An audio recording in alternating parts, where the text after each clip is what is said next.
Victory Tuesday.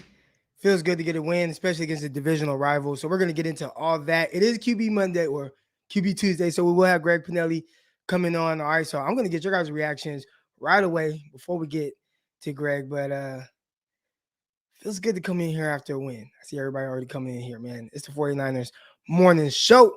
Let's go. Intercepted. It is picked up by Aaron Crocker over midfield. He'll run it all the way into the end zone. Touchdown. Cross Talk TV podcast. Peace.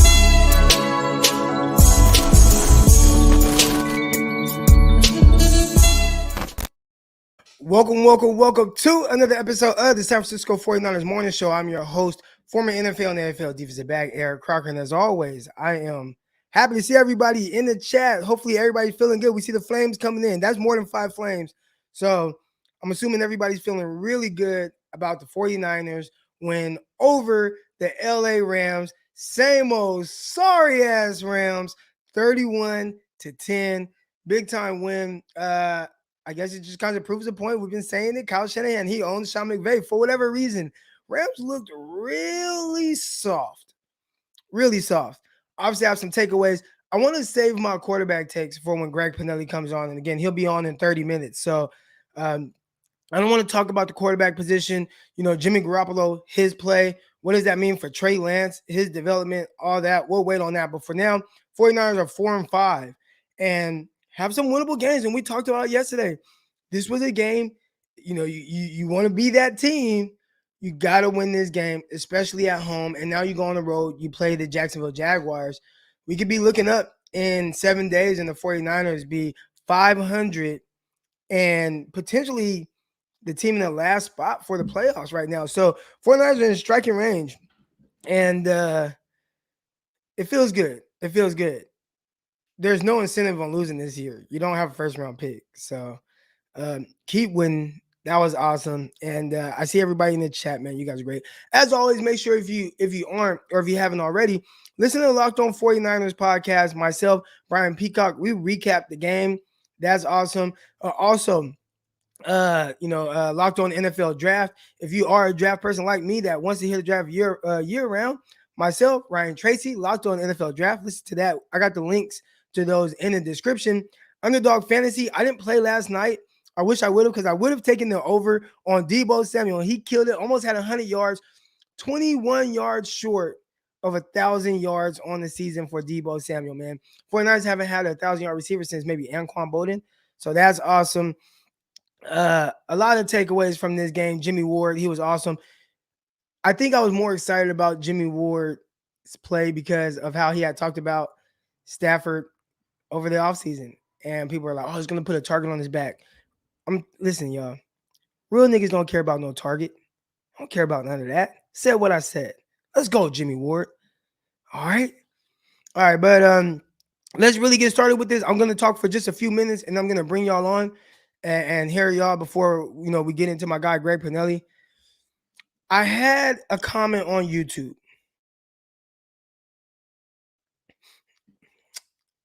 Someone commented and was basically like, oh, Croc, how you feel now? You was just, talking bad about Kyle Shanahan and you pandering for clicks and stuff like that. First of all, I don't do anything for clicks. All right. Hold on. My mom is calling me, y'all. And I got to make Mama, I'm live on YouTube. Oh, okay, call me back when you're done. All right, love you. All right, anyways.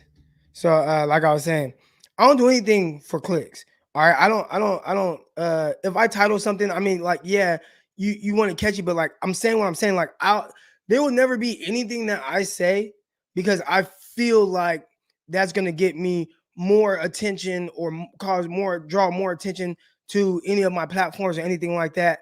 Like never. I won't do anything for clicks. I'm just not that person. I don't do anything for attention. I'm not like this attention-seeking person.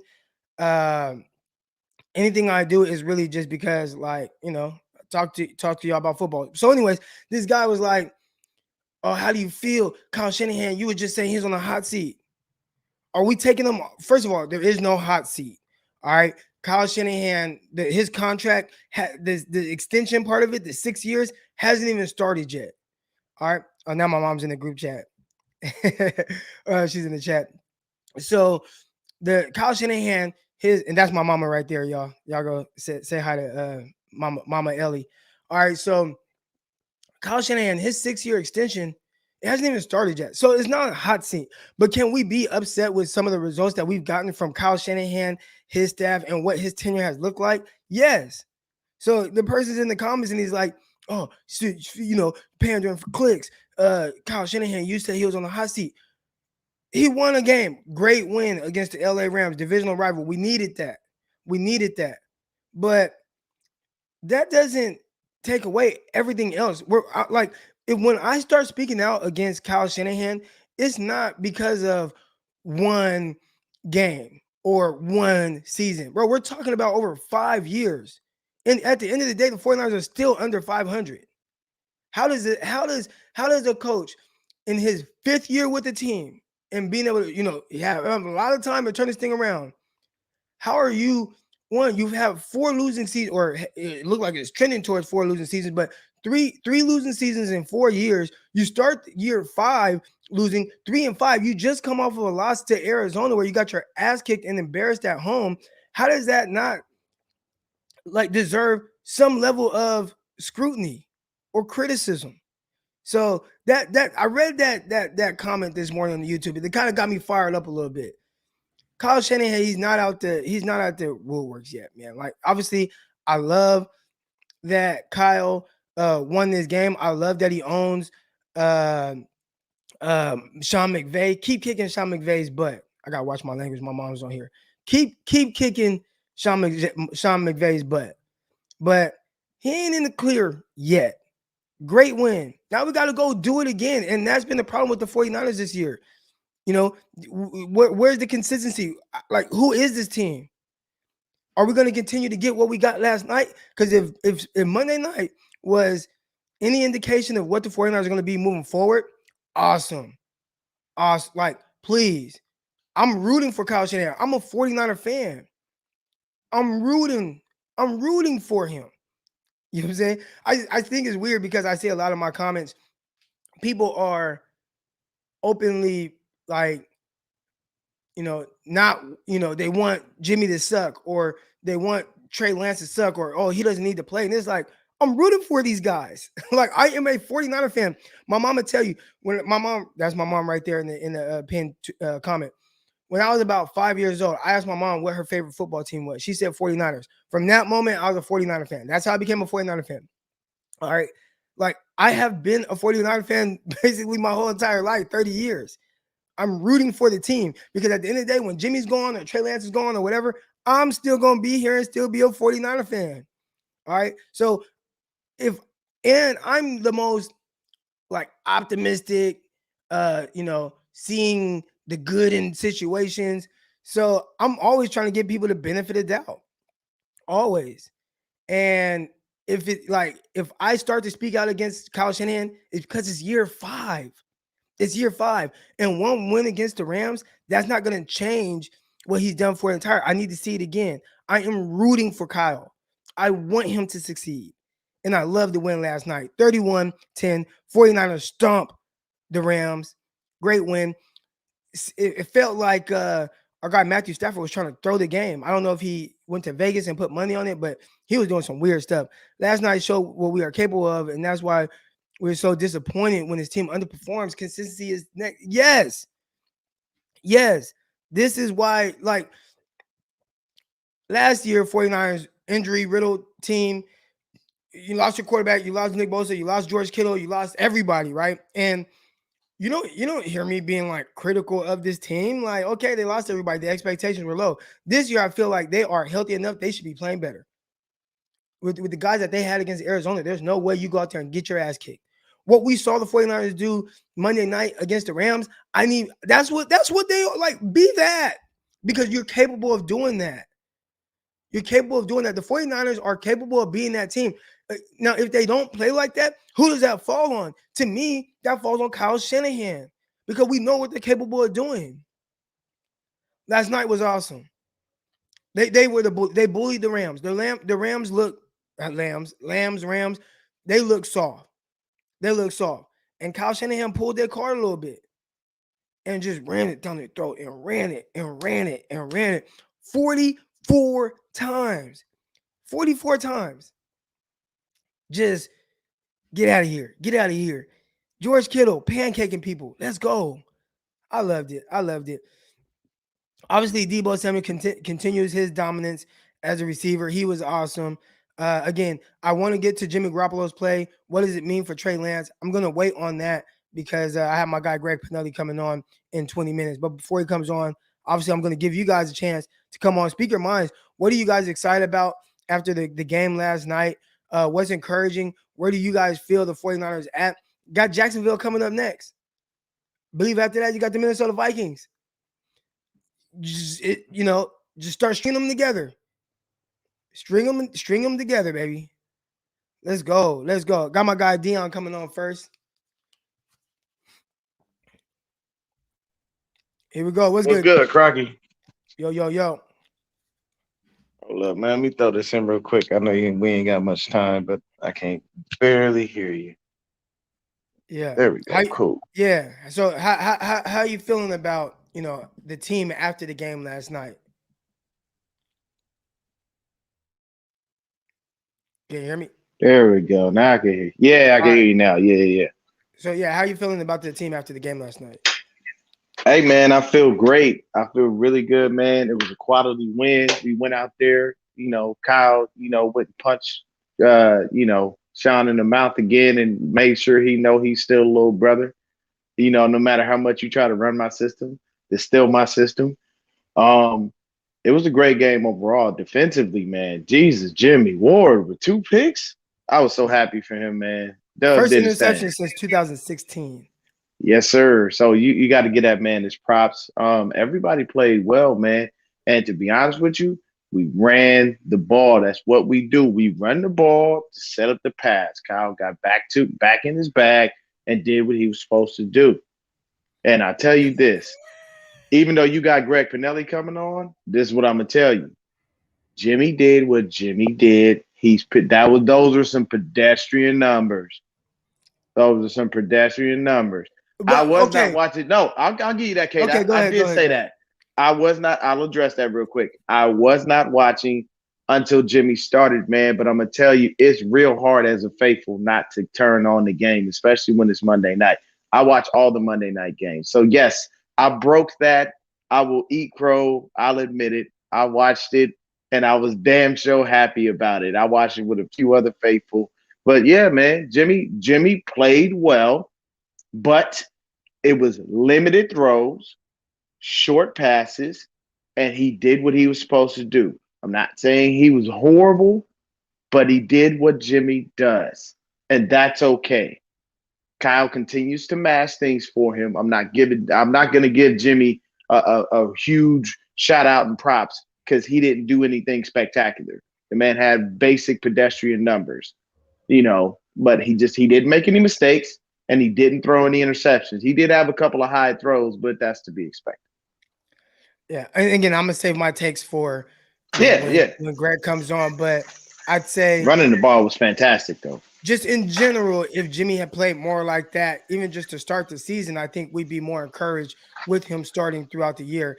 And I think that, but I'm not going to get into it. I got more to kind of, take on that.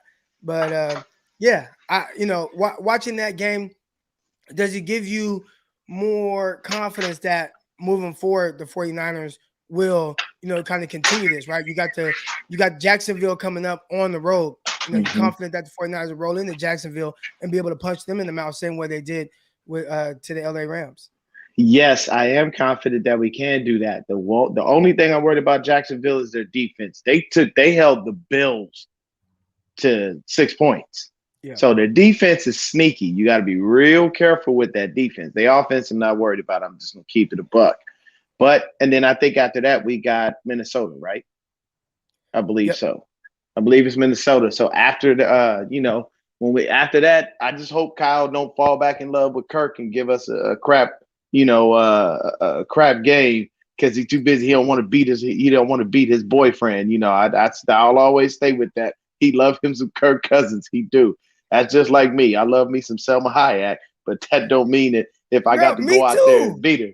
I love me some Selma Hayek. Yeah. Hey, I do. Hey, Croc, bruh, black don't crack, boy. Your mama don't look old enough to be your mama. I'm just keeping it a she about buck. to be 60. She looked young. I was like, wait, Croc, oh, and somebody hit me in the comments and said, black don't crack. I said, I know, man. Hey, but hey, appreciate you having me on. I'll let somebody else get on. With quality win, guys, versus a good team. So nobody can take this away from us. Oh, well, you beat this person, you beat that. No, we beat a quality team. The Rams were rolling. They were a good squad, offensively and defensively. And if you notice, there was no Aaron Donald at the post-game press conference last night. Why? Debo went and snatched that chain again. Yes, sir. Let's go. Yeah. Have a good one, Crocky. Peace, baby. All right. You have a good one, man.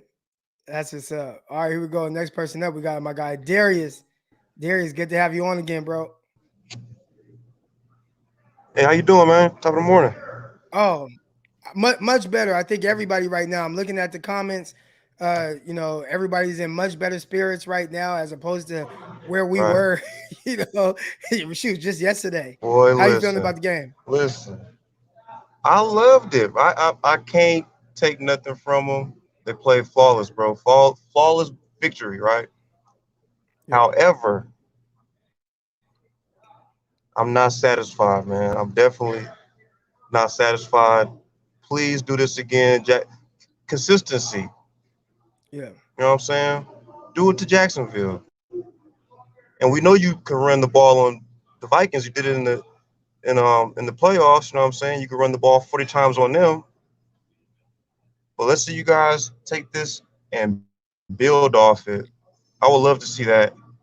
If I have to critique it at all, I would say maybe Trey Lance should have got in on the garbage time, give him some playing time, whatever, you know what I'm saying? Get him some experience. But other than that, it was dope, man. The running was, I don't know what did Trey Sermon do? I feel like Debo stole his touches. I feel like Debo stole them.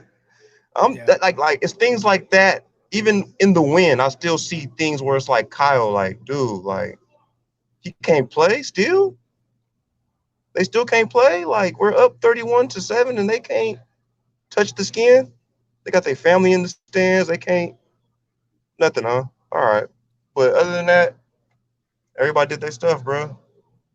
I can't be mad at them. Like that for once, the wide 9 worked. I was surprised about that.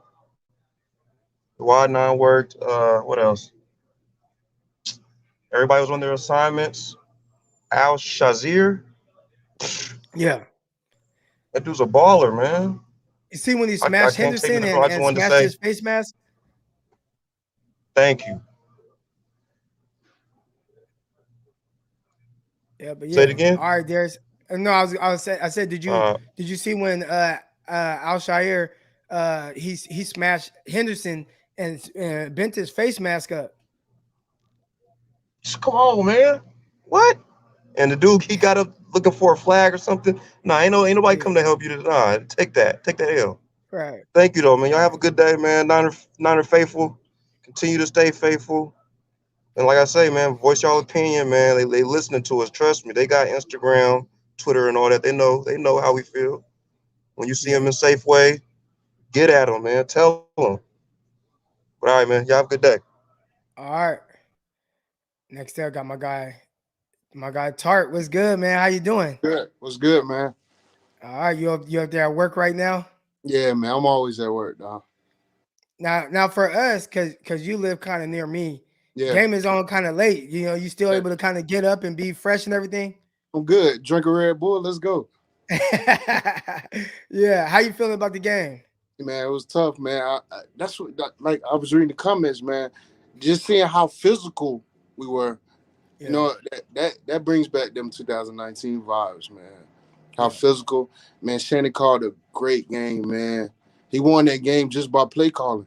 And, of course, the defense did what they did, but that play calling was, man, I don't know what to call it, man. It was great, man.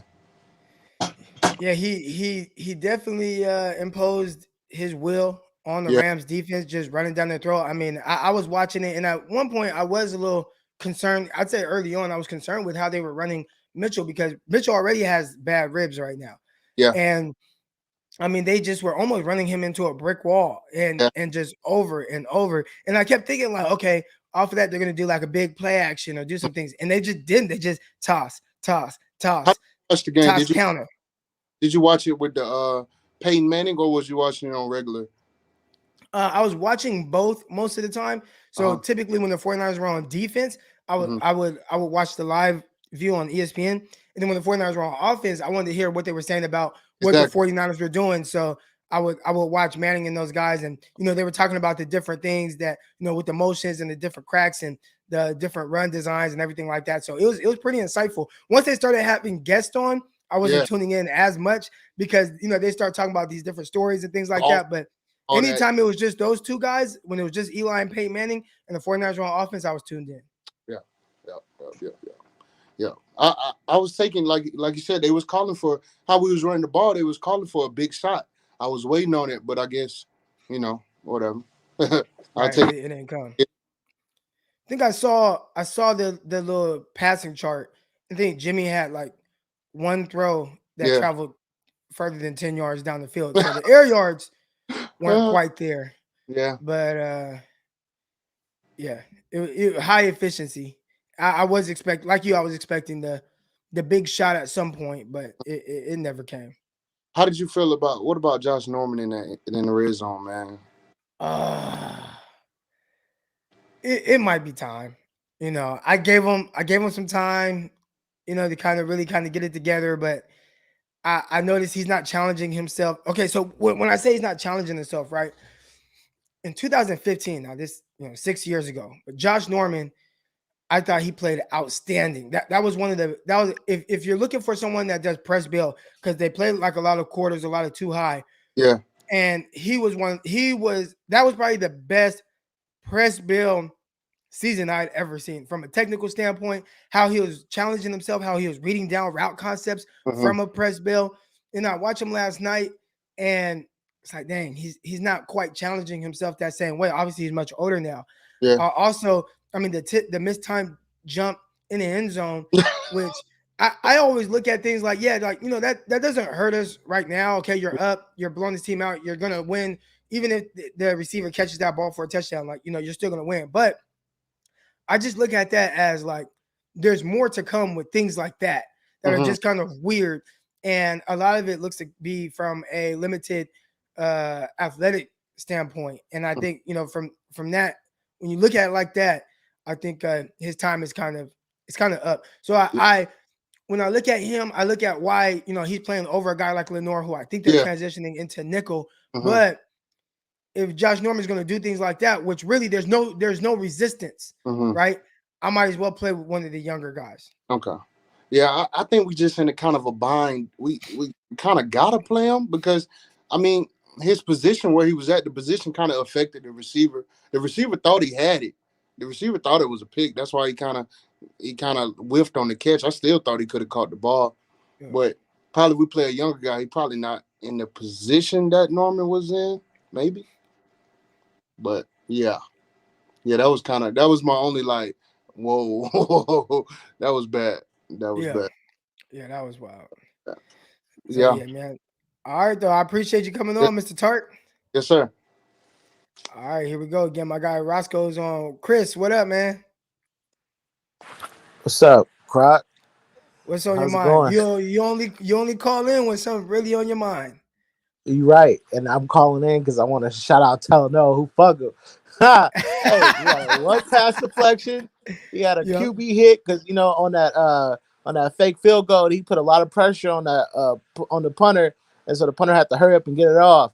And then he had that big hit / pass deflection / he almost picked that off. So he played a very solid game, and all the haters who want to hate. He had another pass breakup downfield on. When he was covering, when he was covering Emmanuel Mosley.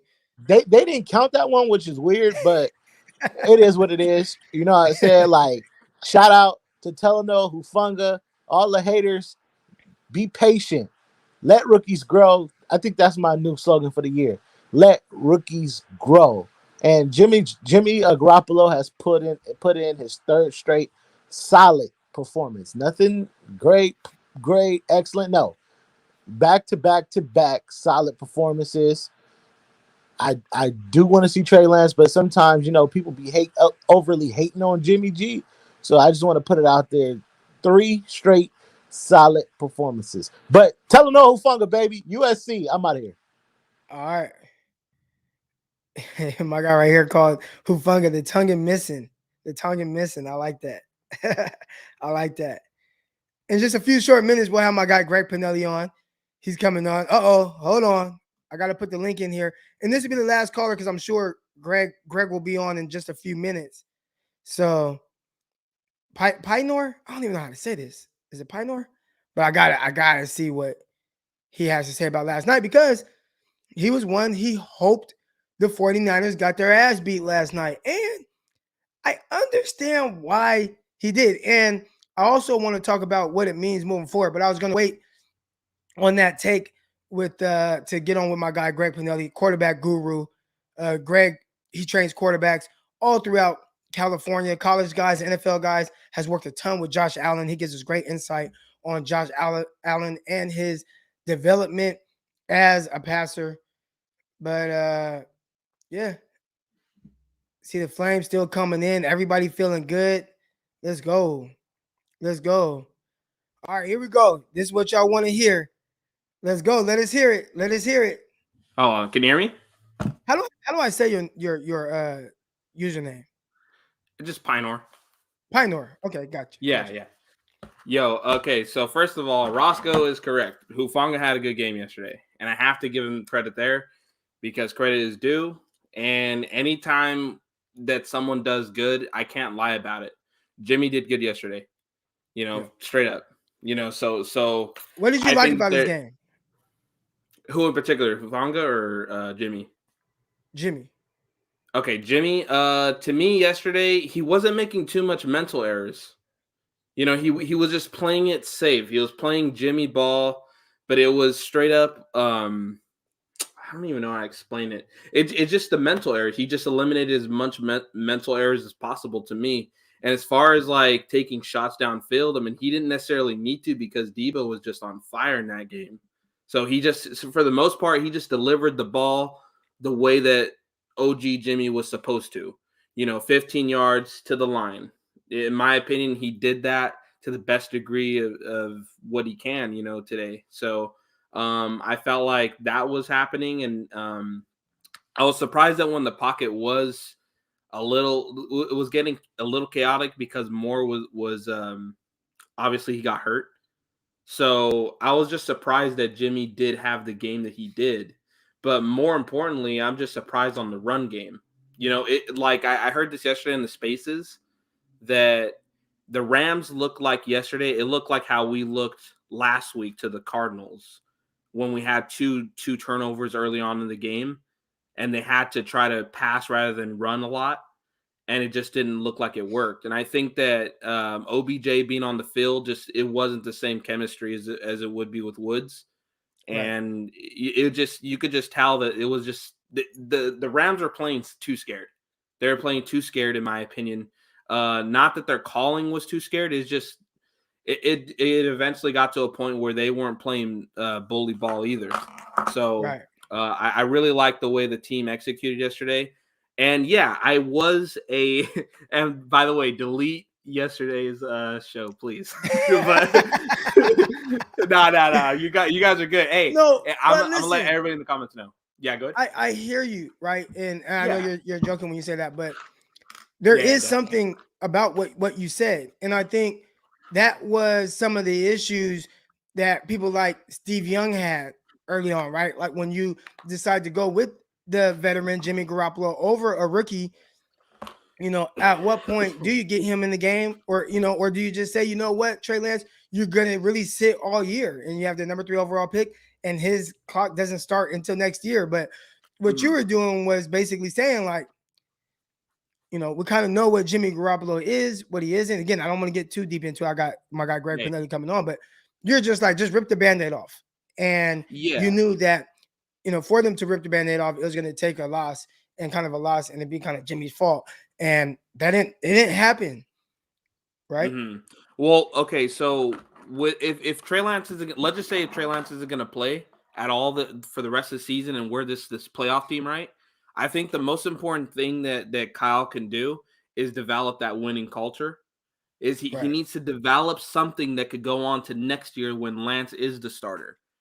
So that is something that, all right, fine. If Trey Lance ain't going to play, fine. I'm going to survive because I know that Trey Lance is a hard worker.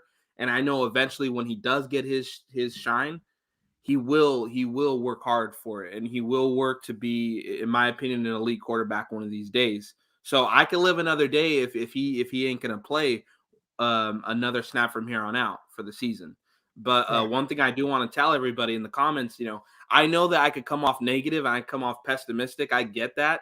And the thing is, don't ever expect me to bullshit with you guys. If something is the fact, I will say it. Yesterday, Jimmy played good. Talahufanga played good. Defense was flying all over the place. We played how we were supposed to play yesterday. And I'll never lie about anything like that. I can't be biased about the whole thing. It feels good and it feels weird because I want Trey Lance to develop. But at the same time, I can never get mad again. How I said yesterday, I can't get mad if we win because at the end of the day, I am a Niner fan. So it's a little weird how everything played out because that is so unpredictable and common sense just doesn't work with NFL. Apparently, it just doesn't. Bro, I did not expect that to happen. But yeah. Anyways, thank you, Croc, for the show, and can't wait to listen up. What Pinelli's gonna say right now. All good. All right, man. Thanks for coming on. Thanks for owning that. Thanks for owning everything from yesterday. Oh yeah, always. All right. I like when it comes on. All right, here we go. Got some super chats. My guy Eddie, Cal set them up for success. Stuck to the run, gave Jimmy 3rd and shorts versus 3rd and long, and it kept the defense off of the field. I think more than anything, he did a really good job of putting the 49ers in position, for the most part, to where they couldn't shoot themselves in the foot. And there was something, I'm going to bring it up when we get Greg Pinelli on, but right before halftime, he did not call a timeout. And I thought a certain way about that. But then something he did later in the game contradicted my thoughts. So we're going to talk about that much more when we get my guy on. But yeah, the 3rd and short situations definitely helped. There were times where, so with Rex Ryan, we learned this thing where it was get back on track down. So if you see a team come out on 1st down, they throw a pass and it's incomplete. 2nd down now is a get back on track down. So a lot of times they're going to run it, try to get some yards, set up a 3rd and short situation. And I thought the 49ers did a really good job of doing well in the get back on track down. The 49ers were really good on 3rd downs, which heading into that game, one of the worst in the league. So it was good to see them be able to execute and, stay on the field, string together really long drives. Last night, talking to my guy, Brian Peacock, Locked On 49ers. Make sure you guys go listen to that. But said that first drive was 18 plays. What? And they ate up a lot of the quarter. A lot. 49ers had pretty much twice as much time of possession as the Rams. So do things like that. You're going to definitely put yourself in position to win. And Kyle definitely set the team up for success with being able to ground and pound, run the ball. Here we go. One game at a time. The 7 and 6 seed are up for grabs. Let's go. You're right, man. And yesterday we came on here and we talked about it. That was the game that you got to win this. You win that. All right, now go string these wins together. One game at a time. You got Jacksonville coming up next. And Jacksonville, it's on the road. They've been playing better. Not gonna lie, Jacksonville has been playing better. They just beat Buffalo a couple weeks ago. They were in the game that I just watched. I was watching some of the game, obviously on watching NFL Red Zone. So, they show everything that's kind of going on. Watching the game, and I was like, man, Jacksonville's they're hanging around in these games. I don't think they are going to be just pushed over like we initially thought, especially heading to this game, because early on they were terrible. Now, their quarterback, he's still running for his life. Every play, damn near, Trevor Lawrence is running for his life. So the 49ers are going to have to find more of a pass rush. I think we talk about all the positives from this game, and I'm an optimistic person. I love a lot of what I saw, but there are areas where the 49ers still need to, become a little bit more consistent, and I think the pass rush is a big part of that. All right, appreciate the contribution. Here we go, another contribution from my guy Chris at Jackson Rex Ryan Solid Beef. Okay, hold on, and I got Greg Pinelli in here. Greg gonna have to wait for a second. So let's talk about it real quick. So Rex Ryan, if he's one of those guys, he's kind of like a Pat Beverly, right? Where when he's on your team, you probably love him and you love his antics. When you're a fan, you like it and you probably think it's funny. When you play against him, you hate Pat Beverly, right? Like, it's like, man, as a Laker fan, when he was playing for the Clippers, like, yeah, I can't stand Pat Beverly. Rex Ryan is kind of that guy for a lot of fan bases, right? Where he's gonna talk. But one thing I noticed, being with the Jets, he talks a lot because he strongly feels like not just he'll back it up, but when he talks and he says things to the media about his team, he feels like his team will back him up. When the 49ers, this was 2015, after they fired Harbaugh, I was like, please get Rex Ryan, please get Rex Ryan, please get Rex Ryan. The reason why I wanted them to get Rex Ryan was because I know Rex Ryan ain't scared of nobody. He's not scared of anything. He's one of the most confident human beings you'll ever meet. But not only is he extremely confident, Rex Ryan is an amazing X's and O's coach. On top of being an amazing coach, because some people they have all this knowledge, so he's a great X's and O's coach, but he's also an amazing teacher. His tactics that he uses to teach you, like, it's great. Some of the things he I still remember some of the plays and how to run them. Just because, I mean, it's been 8 years, but it's been because of how he taught us. And then he's an amazing players coach, and he's an amazing master motivator. You typically don't have all of that in one coach. I think his downfall was John Idzik, the GM, just didn't really get him help offensively. They had no help offensively. If you go look at that offense, it was just all defense. Okay, we got to run with like Sean Green or whatever. That year that I was there, 2013, the Jets won 8 games, and I can't tell you how. The only thing I could think of as to how they potentially won 8 games that year was because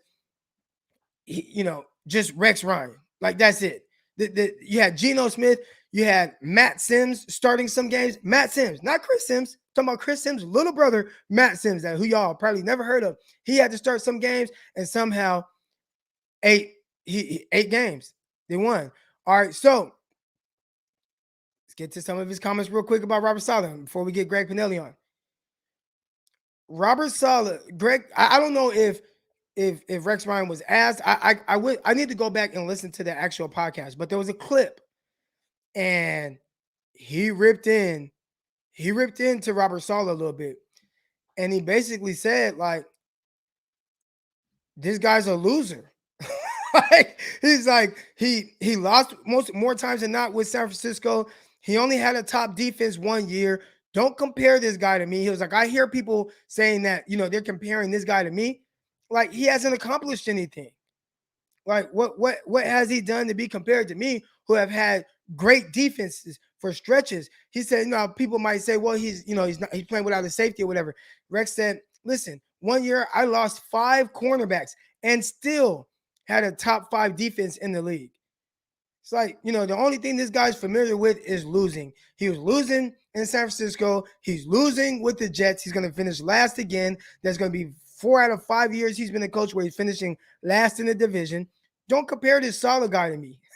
And I was like, if you know Rex Ryan, that was how, Rex Ryan made it personal, because it's like, y'all comparing this dude to me.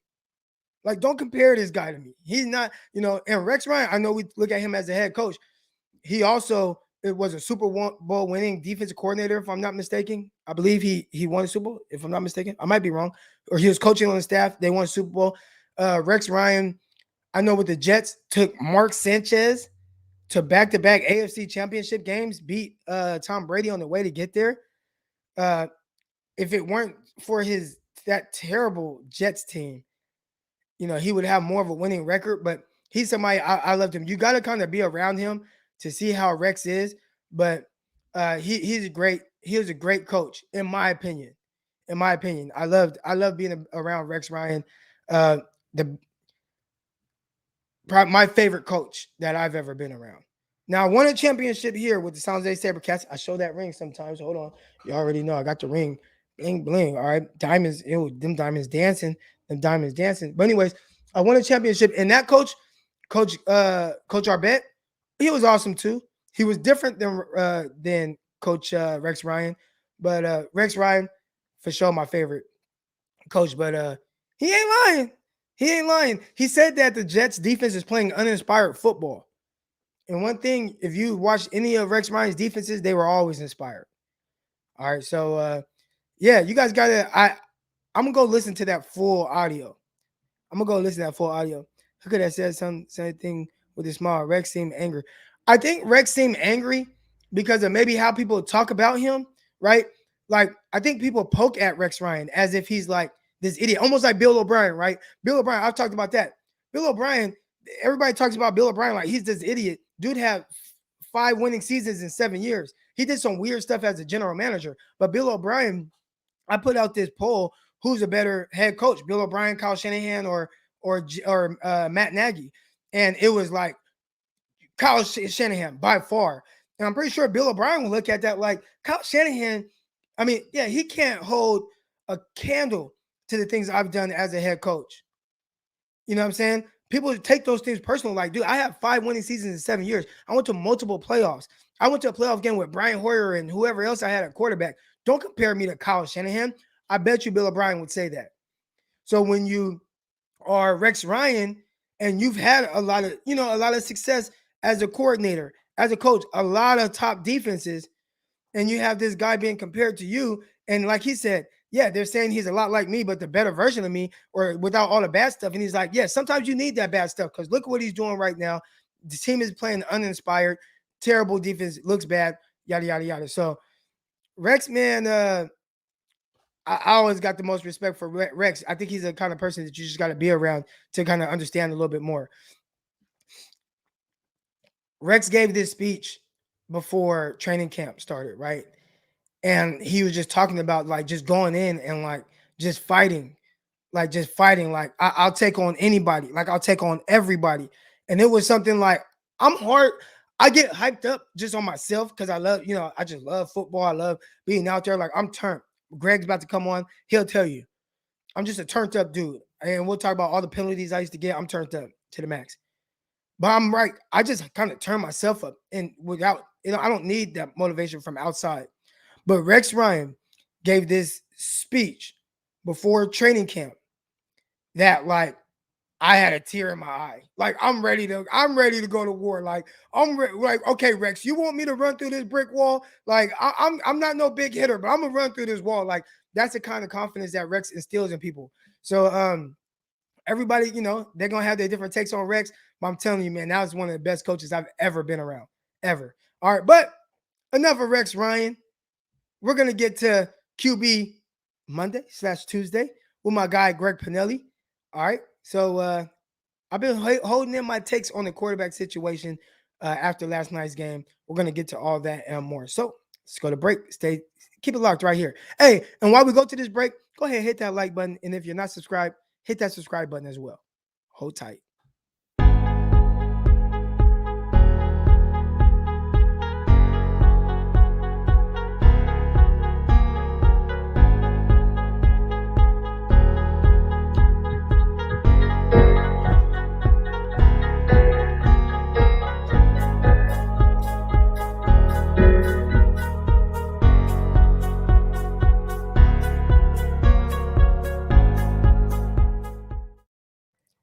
Oh yeah, we are back, and we don't got Greg for the entirety of this time. He has to be gone. What, are you busy or something? What is this? I got to make sure I'm off by 7:40. What? I got the kids. Man, I need you for the entire time. No, I'm joking. I got the kids. I'm at the facility right now. I got this janky setup going on. I just put the computer in here, like revamping this to make part of this my office. So I got plugs right here. This is terrible. This is where the computer's plugged in, running it up to the wall because this highlight over here is jacked up. The cord's hanging down from the TV here. It's janky right now, but I got to get back home because my wife does hair, so she's going to work and then she'll be on. Nah, man, forget those kids. No, I'm joking. Obviously, if you guys are new to the show, we got Greg Pinelli in here, quarterback trainer, Pinelli Passing Academy out there. He's located in the Central Valley, but he travels all over. If you guys want quarterback training, has worked with guys. You guys see the picture of Josh Allen down there he's wearing Josh Allen's jersey. That's one of his guys that he works with. But let's talk about this performance. Jimmy Garoppolo, I believe he was 15 and 19. Hold on, Croc. You didn't let me get my word in about Rex Ryan and Robert Saleh. Okay, go ahead. I want to hear it. I know I'm going to speak for some of the Niners peeps here because you had the experience with Rex Ryan, but your experience is going to be different than others because you got to deal with them on a personal level. But from a Niners fan perspective and people that like Saleh, Rex Ryan needs to chill. He needs to chill his ass out. Okay. Robert Saleh is a pretty damn good defensive coach. We know that. The energy that he brought.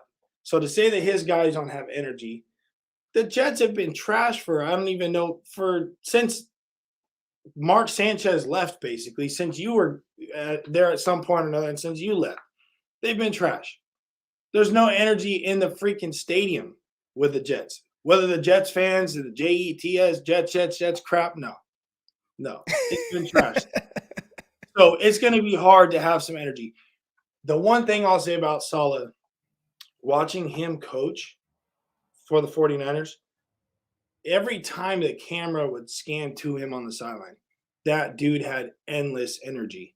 It was like if you looked at Saleh when the Niners when he was coaching with the Niners and he's pumped up on the sidelines, it's like you knew. Like you were confident whether the offense got it done or not that he was going to make sure the defense had it. That was going to end up winning some games for us. I always felt that when I saw Robert Saleh jacked up on the sidelines, fist pumping, running, chest pumping. Like he was nuts on the sidelines. And I think that's how it should be. Now he has to contain himself a little bit more because he's a head coach. But he's a head coach on a team that is just – I mean, we talked about the Niners having no identity. The Jets have no identity whatsoever. He stepped foot. I don't care if it was Bill Belichick going to the Jets this year. They'd still be trash. Just the fact of the matter. Did you hear the comments? Yeah, I saw some of the stuff as far as like, him being I didn't see the whole interview. I saw a lot of the Cliff Notes version of it. Hold on. Let me see if I get this to play to where you guys can hear it. All right, hold on. Are you able to hear this? Above average safety you're missing. I remember playing without 5 corners. Can you it hear never that? looked like this. I think we were fifth. This is a horrendous defense. Now they're going to use, we never had our safety. So what? Everybody has a million injuries, let alone an above average safety you're missing. I remember playing without 5 corners. It never looked like this. I think we were 5th in the league that year in defense. This guy's supposed to be a defensive guru. I heard everything, and I take it personal on this one. Everything I heard about was, this guy's a lot like myself, but without the bad part. Yeah, well, some of the bad part you need because this team doesn't play with any damn heart. That's the thing that's disappointing to me. And don't ever compare this guy to me, this Robert Saleh to me, because statistically, one time they were like a top defense. All right, here's one thing they're going to be familiar with. 4 out of 5 years, the 49ers were dead last in their division. So he's going to be dead last again. So he's used to that. So to me, I'm a little pissed off about it when I hear that this guy, his background's a lot like yours. No, it isn't. Oh, he sounds like he's a little salty that he's not coaching the NFL anymore. Because you think that's what it is? Could take his big ass back to New York, and ain't no way he's doing anything better than Robert Saleh right now. I promise you that. I promise you. And when he did win the Super Bowl, he won the Super Bowl as a D-line coach on the Ravens. I could have won the damn Super Bowl as a D-line coach on the Ravens that year. Right. Come on. They were both. I'm just saying, Rex Ryan needs to chill his ass out because he lost 3 AFC championships in a row. So 2, whatever it may be. I'm not trying to. All right, so Rex Ryan definitely has Greg fired up. I like it.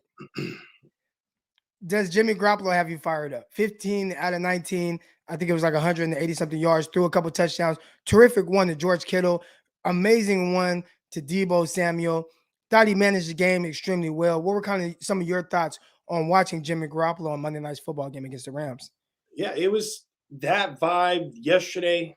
That was a team that looked like they had an identity. Like we've been waiting for it all year. Show us an identity. Give us something. How is this offense going to be called? How are we going to play? They come out yesterday, run the ball 44 times for 156 yards, and threw it 19 times. And Jimmy was 15-19 for 179, 2 touchdowns, 0 picks. His passer rating was, I think, 141 to Stafford's 67. Okay? But the time of possession, 39 minutes time of possession for the Niners, 20 minutes for the Rams. You doubled them on time of possession. So that you come out on that first drive, was it 18 plays with a touchdown, right? Like that. And it's not like the run game was sexy to the point where there was long runs that were broken off, but they sustained, right? They were able to milk the clock. They were able to take these 2, 3, 4 yard pops, whatever it may be. And then Jimmy was working the middle with a pass game. He got sacked one time with that D-line one time yesterday. And those DBs, as you know, too. I mean, when you're playing against superior DBs, Ramsey's, guys like that, with rushers on the D-line, like it becomes a little bit tough, especially when you got tight coverage, to hang in there and try and get through your progressions. And I think that Jimmy did what he was supposed to do. Jimmy did what we think that's the Jimmy Garoppolo that I remember 2019. That's the offense that I remember in 2019.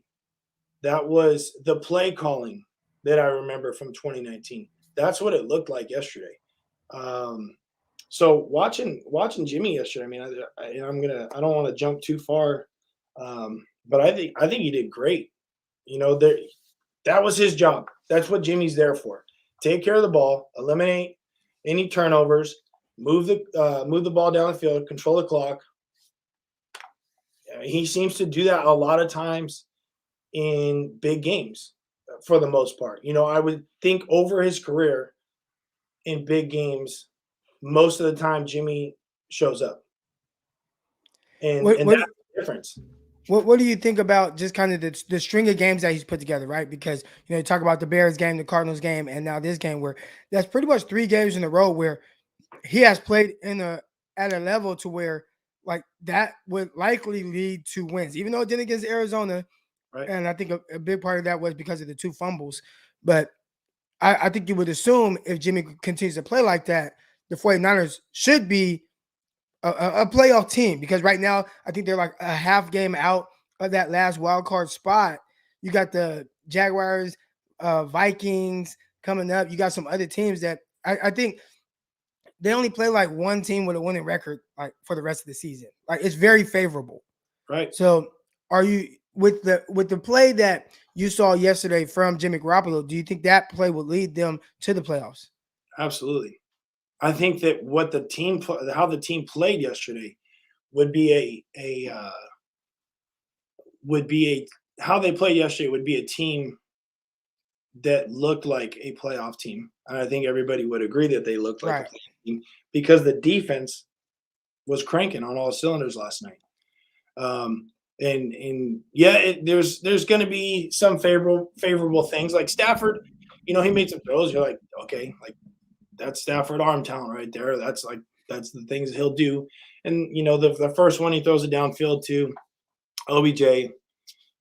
Stupid throw, trying to force it, trying to get the superstar receiver that showed up 4 days ago or 3 days ago the ball. And then the other one was tipped for the touchdown. That's just crappy luck, obviously, as far as it going into the DB's hands. But overall, like, the Niners D showed up yesterday. That vibe was different. Everything was just completely different than what it was 8 days ago. Like it looked completely opposite. And that's the problem. That's the thing that makes you nervous as far as when you talk about playoff team or wild card team, whatever it may be. It's like what Niners defense is going to show up this week or what Niners offense is going to show up. But it seems like since that Bears game, the offense has been a lot more consistent from looking how it used to look and looking how it should look or what we would expect out of Kyle Shanahan with Jimmy Garoppolo playing quarterback. Like last night, seeing Debo in the backfield with Wilson in front of him. Like that, like doing those split inside zones and those different reads that they've done. Like I like the fact that he mixed it up because when he did that a few years ago with Breida and Mostert and Wilson was obviously there too. Like, plus you got Juszczyk in there. The things that they did with the run game were so different than everybody else, and that's why they had success. And last night, he went back to that, giving those different looks with the run game, different blocks. You know, it's fun to watch. Like you watch him do that stuff, and it's not your typical run game type of looks that you get out of everybody else. Outside zone, inside zone. He was doing it with different dudes, and it's fun to watch. Also, how do you prepare for that from a personnel standpoint? You know how this goes, right? When the defense sees the personnel that you put on the field, they react accordingly to make sure that they have the personnel to match that, right? So the 49ers, they come out with one running back with Wilson out there. So we're talking about probably 11 personnel, right? You got one tight end, one back, and maybe 3 receivers out there. But you're going to come out in more of your base defense, typically, right? So if you come out your base defense, but then the 49ers going to put Deebo Samuel in the backfield and use him as a running back, that throws off everything defensively. That's how you play that, because now you have an extra defensive back on the field instead of an extra linebacker, and you're more vulnerable in the run game. And it can mess up, just like, you're blocking the angles and things like that. I think being able to utilize Deebo Samuel in that way is a huge advantage for the 49ers, because what do? Do you say, well, every time we see Deebo out there, we're going to go 11 personnel, or, we're going to put our nickel defense in there. Well, then they put him in the backfield, they can run it with him, and now you're outnumbered in the box. Or you say, all right, well, okay, they go 11 personnel, we're going to keep a linebacker in there. But then, okay, well, now Deebo's out there at receiver, and now you have an extra linebacker out there in coverage. That's a disadvantage to you defensively. So I think, we see the creativity with using Deebo Samuel that way as a running back, but it really throws off a lot of the numbers for the defense. No, I agree. And that's the thing with – you watch the Niners pass game, and I'd have to break it down. I don't know if it's on Game Pass or not. I doubt it is. I'd have to break it down by where as far as passes inside the hashes and completions inside the hashes, yards inside the hashes compared to outside. It's got to be 3 times the amount inside the hashes than it is outside, because I'll tell you right now, as far as what it is right now, keep talking, and then I'll bring that up for you. So, and you're right. The reason why I think you watch Jimmy across the middle, like a lot of times he's throwing slants, he's throwing dig routes, throwing basic routes. And by a basic route, I mean like a 10-yard, 15-yard, 12-yard in, whatever it may be from a tight end slot.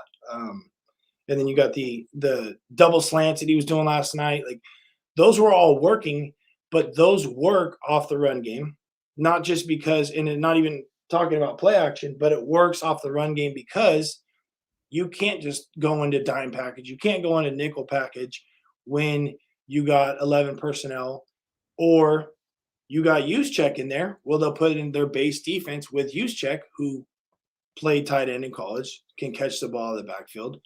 So you got to stay in a base defense, but that staying in a base defense creates tons of mismatches. As you watched last night, how many times do you see a linebacker trying to play with George Kittle? How many times do you see a linebacker playing across the middle when you got Ayuk or Kittle running right behind him, or Juszczyk running with him?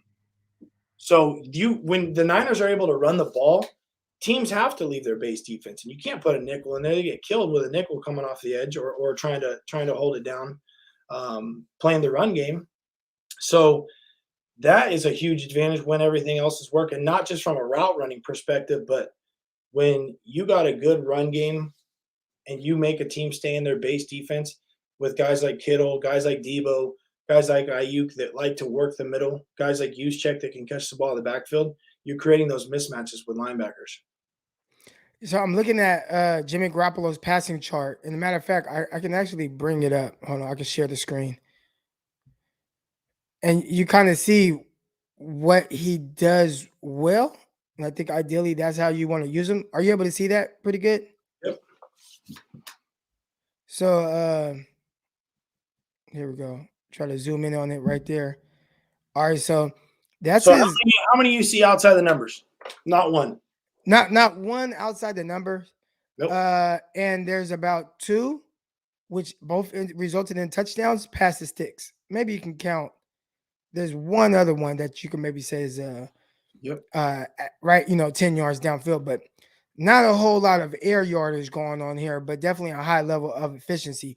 I think where I worry a little bit is what about if a team takes this away from them? That's what I was going to say. So this chart right here, most people will look at this chart and say, it looks good, but there's no downfield threats. Okay.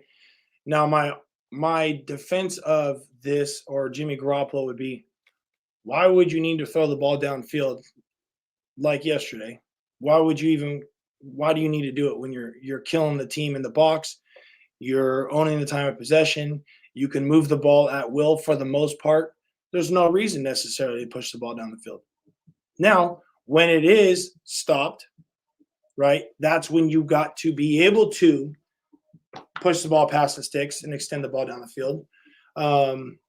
And that's where, you get to the plus 20s, plus 30 throws. There's not a ton of them, right? But last week, he did a great job from a standpoint of getting the ball down the field more to, I would say, plus 10 routes where it was Kittle, Debo, Ayuk, obviously, so he was pushing the ball down the field a little bit more, but we dealt with those fumbles. And I think just overall, it wasn't a great game from a defensive standpoint, but he did enough. I think he did plenty on offense to be able to win that game, obviously. Right. Can you hear the music in the background? I'm at the gym right now. If you can't, I'm going to go turn it down. No, you're good. Okay. Yeah. No, I don't hear anything. Maybe if I do, it's very faint. If you do, because I'm going to go turn it down. I think with Jimmy Garoppolo, right? And this is not a knock on him per se.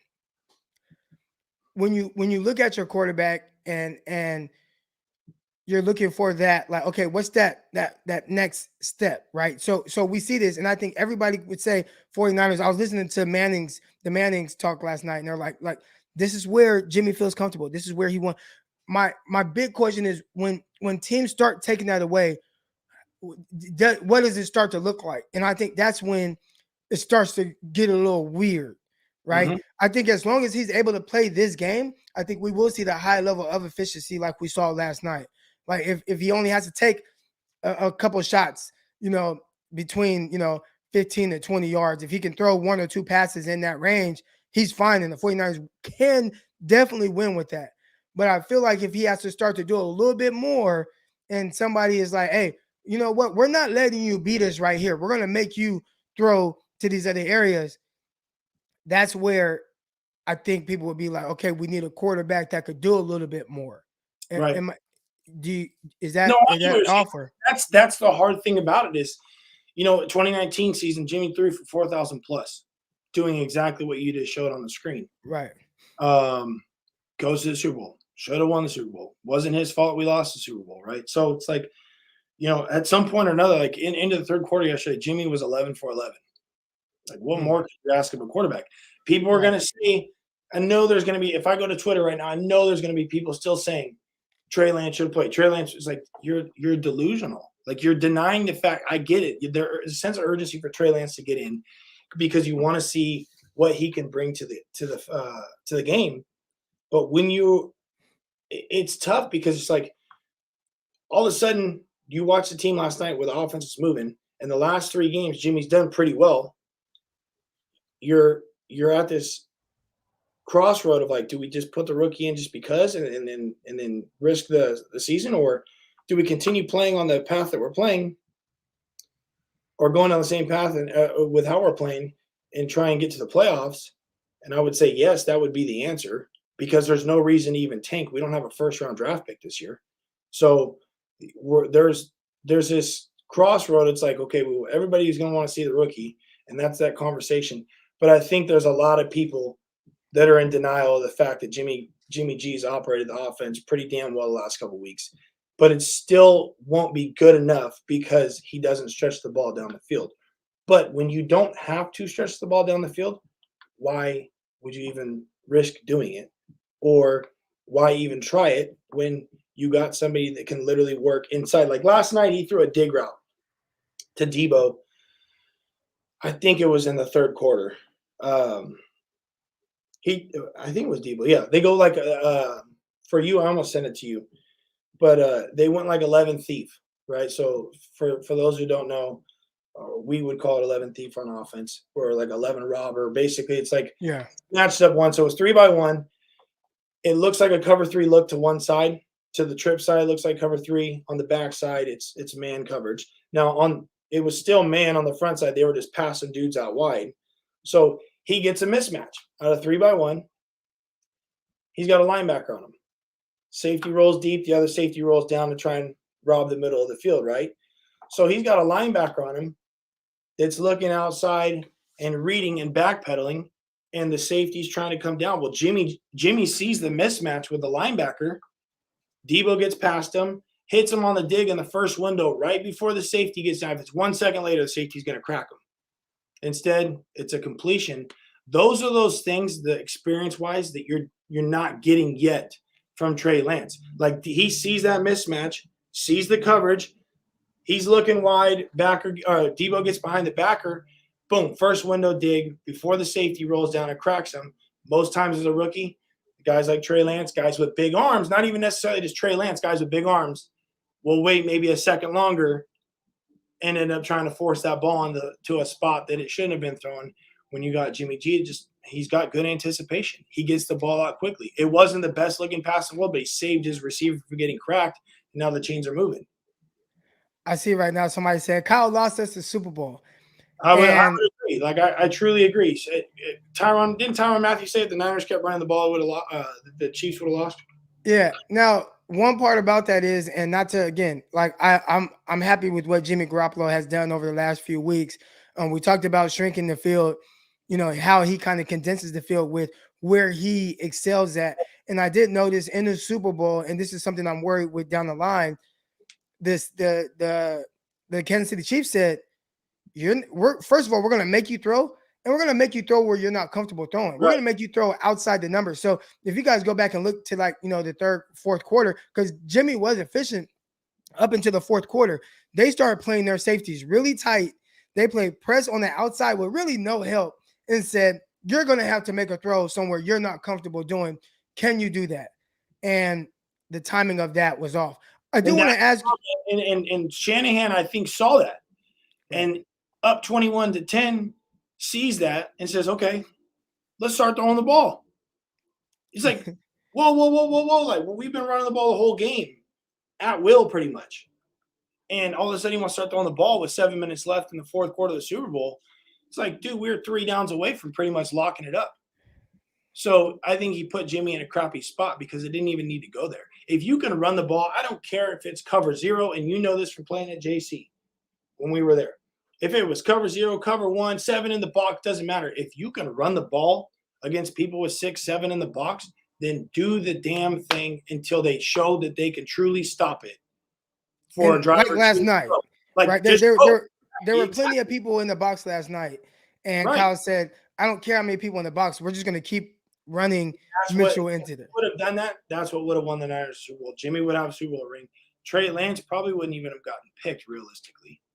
Right. And I'm not a Trey Lance hater. I like Trey Lance. It's not even that. It's who is the best fit for right now. And I've said this all along, is Jimmy G is the best fit for right now. Does Trey Lance bring a different element to the game? Absolutely. Are we going to see the different element to the game? Absolutely. If the Niners make the playoffs, let's just say this. Let me ask you this. This is going to be and I'm going to leave you with this question.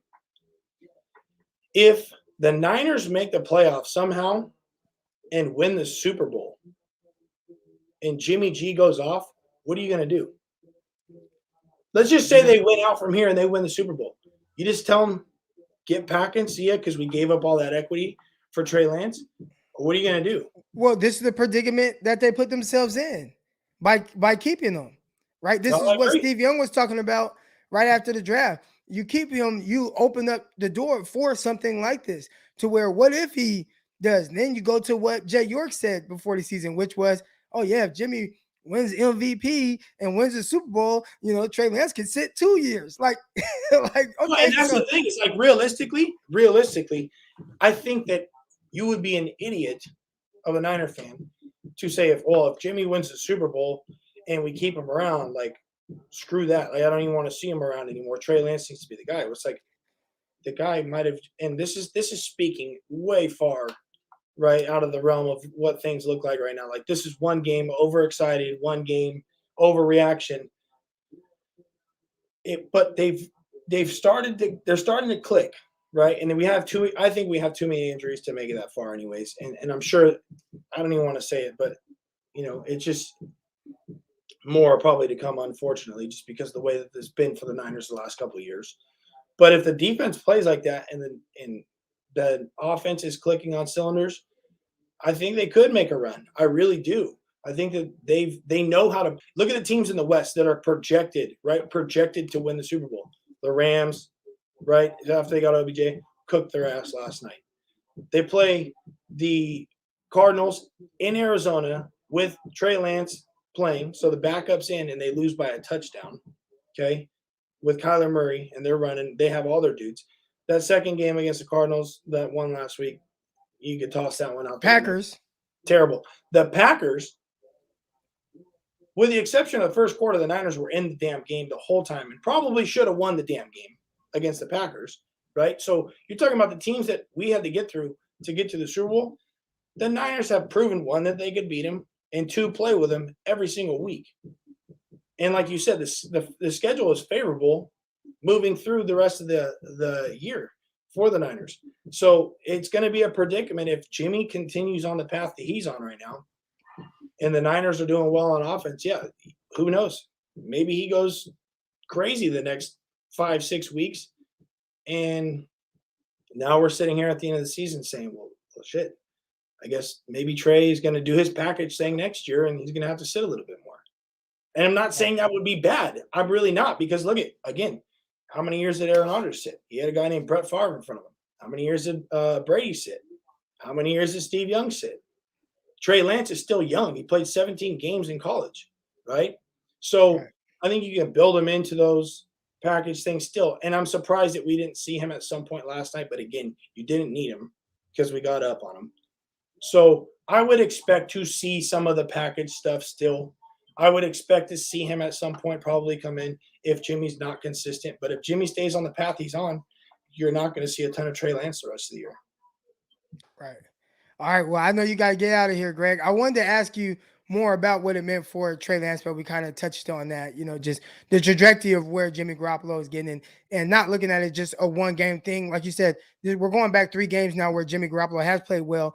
And even against the Cardinals, I think most people that are thinking logically would tell you that Jimmy Garoppolo is not the reason the 49ers, lost that game. You had a couple fumbles. The defense didn't show up. They weren't tackling. A lot of that fixed last night. We'll see if the 49ers can kind of continue this moving forward. But it'll be a good conversation next week, I think, after we play the Jags and everything else, the Jaguars. Well, the Jags got a pretty good defense. So we'll see what happens with the Jags on defense next week and how they're going to play the Niners. But I'm excited. I think it was a good win last night. It's always a good win against the Rams. Jimmy G, knock on wood, is what, 5-0 or 6-0 or something like that against the Rams. Yeah. Yeah, it's been good to see. All right, man. Well, I'm going to let you get to the kids, and we're going to go on break. But when we come back, we're going to get a little bit more into this quarterback conversation, and I'll bring you guys, the fans, the listeners, on live. Greg, thank you, man. Appreciate it, Brock. We'll see you guys. Peace.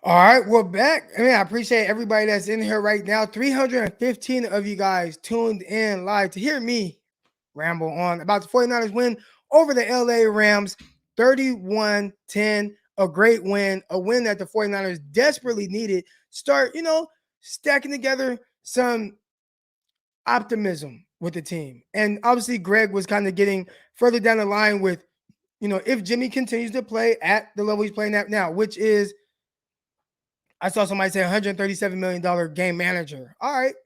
But he's playing at a level to where, you can win. You can win with this. And if he continues to do that, what does it mean for Trey Lance? All right.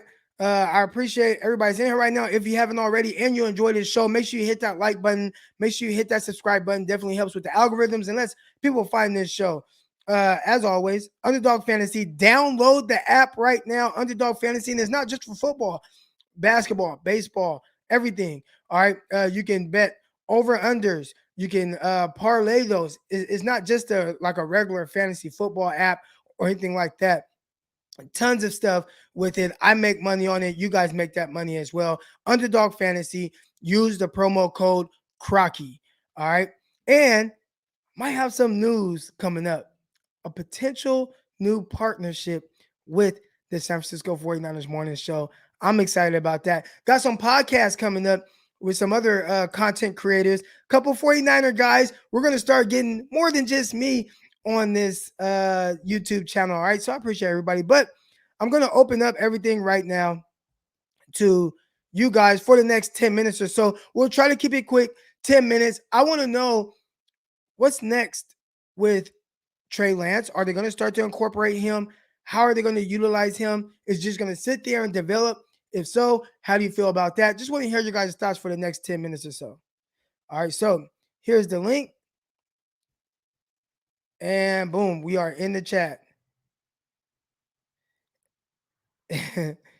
Somebody said, ask my mom if she likes Jimmy Garoppolo. Mom, this is my mom right here. Mom, do you like Jimmy Garoppolo? My mom is a 49er fan. We do got the merch coming up. The hats, I've been waiting on it.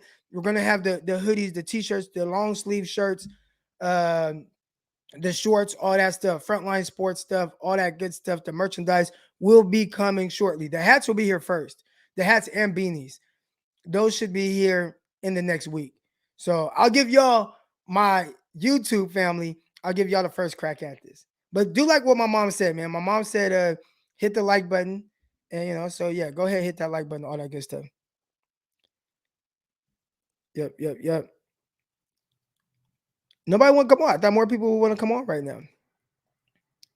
But yeah, just my thoughts on it. All right, my thoughts on the whole thing with Trey Lance and stuff like that. When they decided to keep Jimmy Garoppolo, all right, keep Jimmy, go win. And you won't hear anything about the rookie. Okay, maybe you have some packages and things, different ways you utilize him. Awesome, whatever. Jimmy's a starter, play well, win games. Things started going south. You weren't getting those wins, right? You weren't getting the wins. You weren't getting the victories. Jimmy was, you look at the Eagles game. I was at the Eagles game. 49ers started with 3 or 4 straight 3-and-outs. And it wasn't pretty. It wasn't great. And you're like, what is this? This is not what it's supposed to look like with Jimmy Garoppolo at quarterback. And you kind of saw some of those things kind of continue, some weird things. We talk about the Packers game. He did a lot to bring the 49ers back and put them in position to win. He also threw an interception, resulting in the team being in scoring position, threw a ball backwards that ended up being like a fumble. That didn't help, right? So he's doing these weird things, and you're like, what is this? And then you're 3-5, and you're like, okay. At what point is it that you're not really helping us, right? That was when, you start to hear a lot of the Trey Lance. And my thing was, Trey Lance is not going to help this situation. Trey Lance is not going to help this situation. He's not there yet, right? But it's only if Jimmy continues to play like what he's playing like, then you might as well go with the rookie. Obviously, since then, the last few weeks, Jimmy Garoppolo has played well, and y'all won't hear me say anything about playing the rookie, aside from me being funny about him wearing the red sleeves. I'm like, you can't let the drip go to waste. But you guys won't hear me say anything about Trey Lance having to play right now. No, Jimmy's playing well. Continue to let Jimmy Garoppolo play well. And Trey Lance, you go ahead, and learn organically. And when he plays, let it happen organically, and then you go from there. But as long as Jimmy Garoppolo is playing well and putting the 49ers in position to win, and they're winning games, all for it. I'm all for it. I'm all for it. Got a couple of speakers about to come on. Yo, Croc, what about Jimmy Ward? He just had his best game as Niner. Awesome. I don't know if this is his best game. I think obviously he had the pick six and he had the other interception downfield. And I think like looking at it from a takeaway standpoint, you would say that's his best game. But there have been some other games where I felt like he was extremely impactful from a coverage standpoint. That those games are probably some of his better games. But obviously, this was a terrific game, and it was awesome to see him take the ball away. I've been critical of him and his ability to take the ball away. I've loved Jimmy. I give him. I don't know if there's a better coverage safety in the league than Jimmy Ward. I don't know if there's a better coverage safety in the league, but he didn't take the ball away, and finally he did. So I think most people would say that's his best game. He'd probably tell you, man, he's had some other games where he was lights out in coverage, but ultimately it didn't, result in interceptions. Here we go. First person up. We got the youngster, Amin, the dream. Amin, I know you're on injured reserve right now. You're at home. You're supposed to be at school, but you're at home. You're on IR. You're nursing that knee that you got going on. Are you feeling better today? A little bit better. Iced it. Yes, iced it a little bit more, a little bit better. So that's good. All right. So what'd you think about the game last night? I was happy the Niners got a W. I mean, that's all I want necessarily, because I mean the Niners. It's not anything like last year. The Niners, we were looking forward to getting a better draft pick. So like when the Niners were like winning games against like the Cardinals or like the Rams, I'm like, why are we trying to win games when we can get a better draft pick? But we traded up. But this year it's like I want the Niners to make the playoffs because we don't have any first round picks. Our cap space is limited. We don't have that much money. So like it's just one of those things where like looking forward to the offseason. There's nothing to look forward to during the offseason. So I'd rather have the Niners make the playoffs. But my whole thing on the Jimmy and the Trey situation. Now, the whole Jimmy and the Trey situation, after that Arizona game, I said put in Trey Lance for the rest of the year. Now, I know probably the Rams weren't the best ideal place to start Trey Lance, but let's say the Niners lost to the Rams, I would say start him against Jacksonville, Trey Lance. Because my whole thing is, after that Cardinals game, I'm like, the Niners, if they continue to play like this, they're most likely not going to make the playoffs. Because like teams like the Carolina Panthers, they're winning football games. Saints, they're winning football games. And the Niners, if they continue to play like this, they're not going to make the playoffs. And instead of trying to make the playoffs with Jimmy Garoppolo, why not put in Trey Lance? Now, I'm not saying Trey Lance is going to help the situation. I'm not saying Trey Lance can do any better. But at least with Trey Lance, you get some sort of benefit by him getting reps and him developing. And he gets better going into next year than we're like playing Jimmy Garoppolo and continue to lose week after week after week when we were sitting at 3-5. So it was just that was just my thinking especially when we lost to the Cardinals that week. But after this week, when we beat the Rams, I'm on the I would play Jimmy Garoppolo for the rest of the season. If he can continue to play like this, and as long as we're still in playoff contention and wildcard contention, I would still play Jimmy Garoppolo because Jimmy Garoppolo does give us the best chance to win. You know what, man? Every time you come on, and I get it, I don't understand how I have a 14-year-old that is able to think with that level of clarity and kind of maturity. But when I look at the chat and I look at some of the fans and how they react to this stuff, they act like they're the toddlers. They talk, they'll say this and that about Jimmy, or they'll say this and that about Trey Lance. But I think you come on as a 14-year-old and have a more level-headed perspective on this thing than a lot of the adults, man. I commend you on that. Appreciate it. But I'm gonna get you off of here and get my guy Rich on. I'm gonna need you to go do some schoolwork or something. I know you probably doing some virtual learning or something like that. I did some schoolwork yesterday, so I gotta go do some more later today. All right, man. You have a good one. You too. Peace. All right. Here we go. That was my guy Amin. Somebody give Amin his own podcast, man. Dude is he's bright. The crazy thing is I have a 14-year-old son.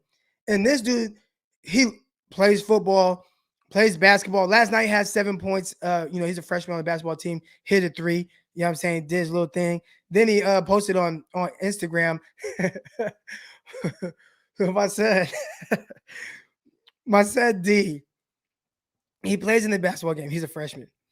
And he's undersized right now. He hasn't hit his growth spurt yet. I don't even know if he started puberty yet. He's only like 5'5", 5'6" right now.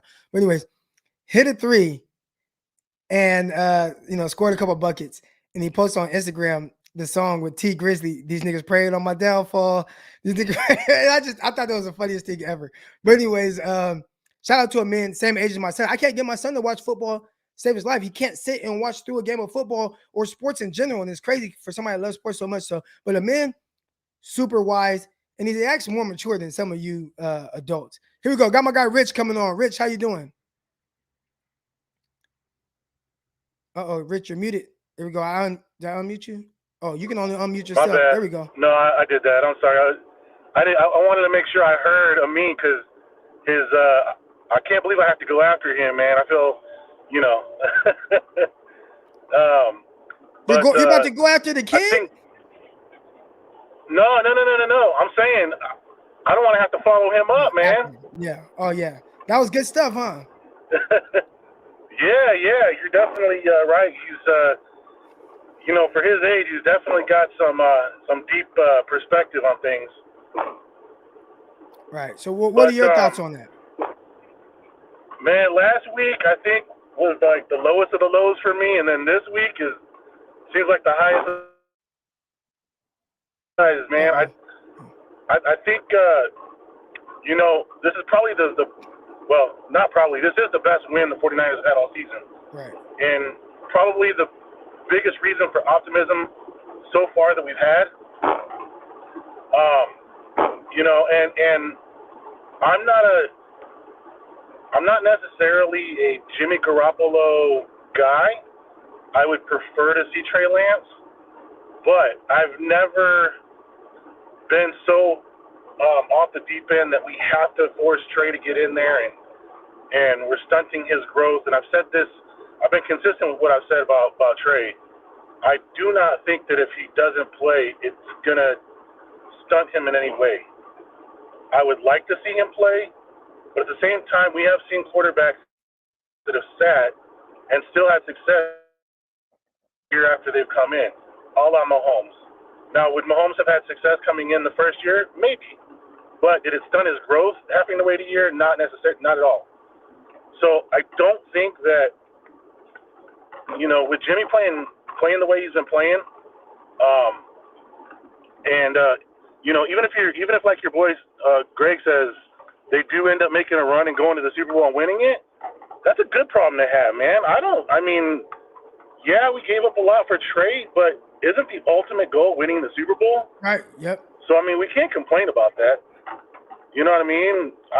Anybody would give up 2 firsts, and if it means a Super Bowl, no matter who's behind center. So, I'm just optimistic about the rest of the season.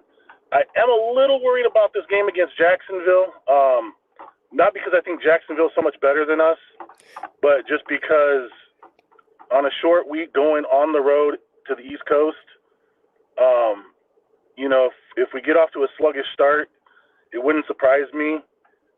But, I still feel like we can beat them, but I'm going to wait to see what happens, and I'm looking forward to the rest of the season, man. Yes, sir. Yes, sir. I appreciate you coming on, Rich. All right. Thanks, Crocky. All right. Good stuff. But my guy, Rich, we got the MILF Hunter here. He says, Grant Cohn said Jimmy will be with the team in 2022.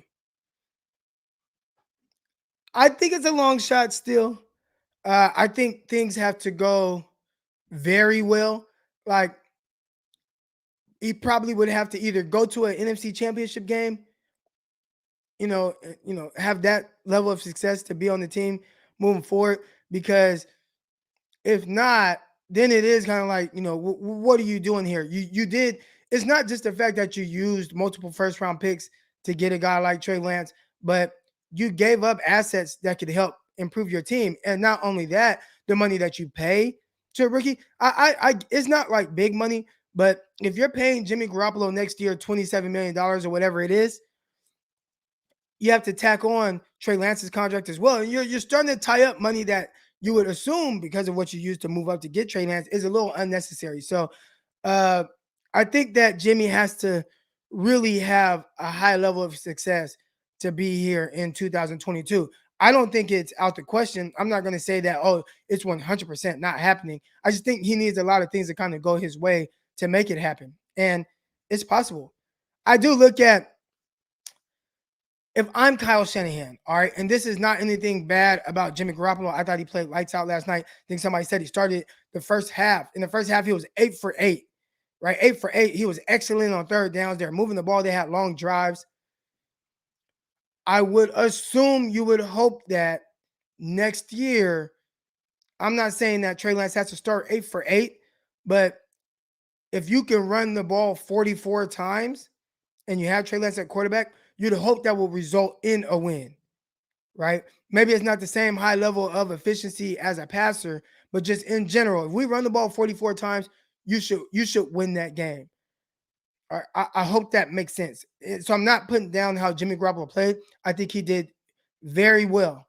I think he made the throws that he needed to make. And there were some throws, and I always look at this. Every time I see a throw, I'm like, would Trey Lance had attempted that? Would he have completed that? And there were a few throws last night where I'm like, I don't think Trey Lance would have attempted that, or I don't think he would have completed that. So I think that's what you're getting right now from Jimmy Garoppolo that you can't get from Trey Lance. Now, there will be things that Trey Lance does where you're like, oh, Jimmy can't do that, or he won't throw that, or he can't do that.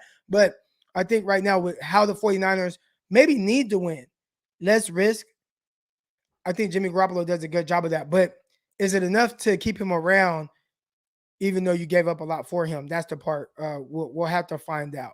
We'll have to find out. All right, here we go. Got my guy Ryan coming on. What's good, Ryan? AKA Ricky Williams in the house. What's good, man? Without the weed. What's cracking, man? How you doing this morning?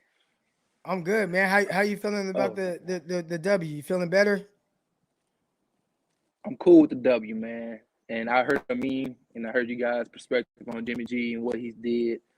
And my whole thing is this: let's slow down a little bit. We got the dub, yes. It's not like we have won 4 out of the last 6 games. We lost 4 out of the last 6 games. My thing is, whenever we win one game, we go on this super duper high roller coaster, and we be like, "Oh my goodness, this is us." But the season has shown us the more so not consistent type of gameplay that we've seen. So we already are like going like, "Oh my goodness, this is how we played all throughout the year," and so on and so forth. Not saying that this is what you're saying, but that's the type of feeling it gives off. It's like, nah, bro, we beat the Rams, which we've won 4 times against already. Team that got the brakes beat off of them last week. It's not a team that's been winning in the last couple of weeks. They've been on the downside with the injury of Robert Woods, similar to how we got hurt when Brett got hurt. Our morale was down, and so on and so forth.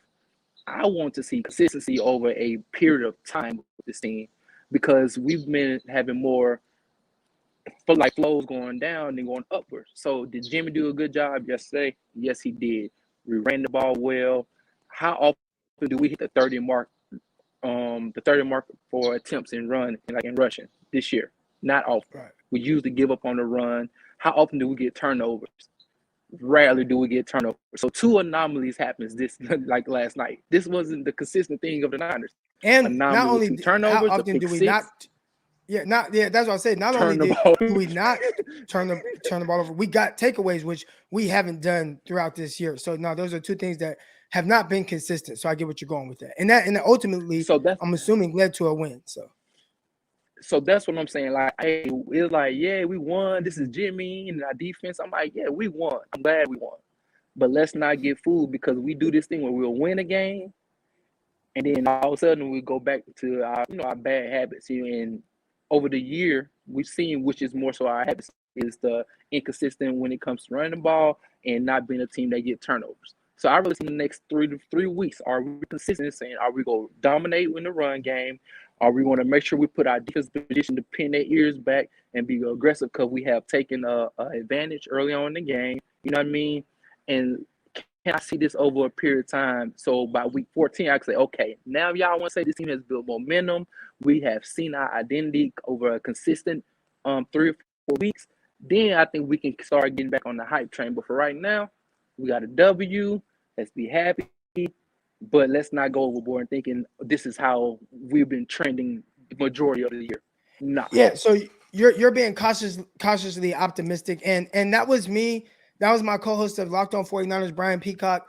Early in the year when the 49ers beat the Rams, when they beat the Eagles, we were like, they won, but like this, it wasn't quite right. Like, you just watching those games, it was like that, and my big thing was I didn't think that the Lions or the Rams, the Lions or the Eagles were the standard for how the 49ers needed to perform to be the team that we thought they were going to be. So the 49ers were sitting at 2-0, and I'm like, yes, they're 2-0, but something just not quite right.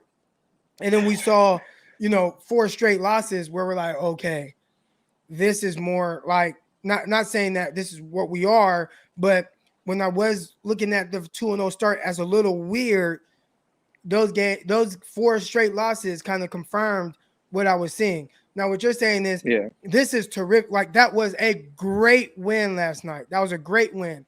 But we have not shown the ability to really play like that. So instead of celebrating and saying, okay, we're here, you're saying, can we do that again? Right? Like, can we play like that again? And I think a big thing was the 49ers did not get in their wrong way.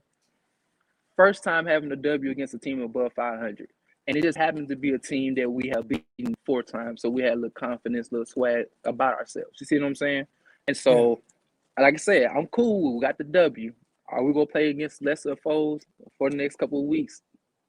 Yeah, we can say that. But like I said, we have, even against teams that we're supposed to beat, it's been nail biters. We haven't played 4 good quarters against the teams we're supposed to beat. We'll play maybe 1 good quarter and end up maybe winning by a touchdown or a field goal or something like that. But are we able to stack brick by brick? You know what I'm saying? Are we able to do that over the next couple of weeks against opponents that we should, as far as our talent and our experience, we should be able to go forth and say, okay, this is what we want to be.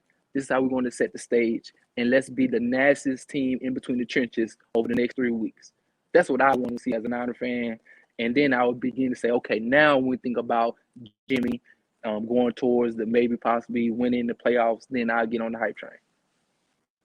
All right, man. I appreciate you coming on, Ryan. We're going to be back here live, same time, same place tomorrow morning. Yes, sir. All right. My guy Ryan, he brought in, he gave some good perspective there. And I get it. This is a team that I'm hoping this is who they are, right? Like, just dominant in the trenches, just imposing their will on their opponent, really making the Rams quit. Like that was big time. That was big time. And all right, awesome. Now we gotta do it again. We gotta do it again. And you got the Jaguars, and this is a team that you feel like you should win, just like the Lions, just like the Eagles. Those were games where I think everybody had the 49ers starting 2-0. Now, can you do it again? Wins are tough against any teams. This is facts, especially the Rams. Rams are a good football team. Yeah, they got dogged by the Titans. But the 49ers and divisional games are always interesting because, and again, I'm not putting down what the 49ers did. I'm not. But divisional games are always kind of weird because at any time, like that divisional team that you feel like you're supposed to beat, they can get you. And I hope that's not the case. I hope it's not a one-off of the 49ers playing extremely well against the Rams because they know the Rams, and then maybe revert back to some of the things we've seen in previous weeks with the turnovers and things like that. I hope that's not the case. I hope the 49ers are just, hey, we're going to continue to execute at this level on offense and on defense. And we've talked a lot about Kyle Shanahan, Jimmy Garoppolo, Deebo Samuel, the run game, all that stuff. But we got to give a little love to DeMeco Ryans. Called a good game. Obviously had some help. Rams dropped some passes and things like that. Some bad passes from our guy Matthew Stafford. But good call game from our guy DeMeco Ryans. That was good. And that's a guy who's been under a certain level of scrutiny. Held the Rams to 10 points. That was good. That was good. Good stuff. Good stuff. All right, here we go. Kyle is in McVay's head on 5. That's right, McVay. Pretty sure. And I saw this picture. Kyle Shanahan actually posted it. And he had like his arm around his son. And then it was like, Sean McVay's face on him. That was pretty good. But we're feeling good about the win, man. Excited. We're going to obviously get to more of this throughout this week. If you guys haven't already, make sure you guys, if you enjoyed this show, hit that like button, hit the subscribe button. I appreciate everybody that's in here. Everybody's in here with me every morning. Underdog Fantasy. Download the app, promo code Crocky. And I hope I have this. I hope I land this new sponsorship of the show. Wouldn't be able to do it without y'all. Appreciate y'all. Peace. Intercepted. It is picked off by Aaron Crocker. Over midfield. He'll run it all the way into the end zone. Touchdown. Cross Talk TV podcast. Peace.